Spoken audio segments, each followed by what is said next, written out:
မှာဘာတွေနဲ့အချိန်ကုန်နေလဲကလေးတို့ရေမဝန်ထမ်းဘွားမှာတော့ကလည်းလေဒီလိုပိတ်ရက်တွေဆိုလို့ရှိရင်အပြင်သွားစရာရှိတဲ့နေရလွဲလို့လေမအိမ်မှာဆိုလို့ရှိရင်အောင်မြင်ပြီးသားသူတွေရဲ့စကားကို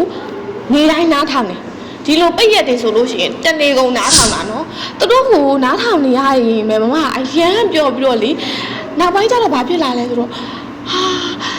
အဲ့လိုမျိုးဖြစ်ချင်လိုက်တာစိတ်ကြောင့်ပေါ့နော်ဟိုစီဝိုင်းရေးသမားလေးဖြစ်လာတာပါပေါ့နော်ဘယ်သူမှတော့ဝုန်းကနေဆိုပြီးတော့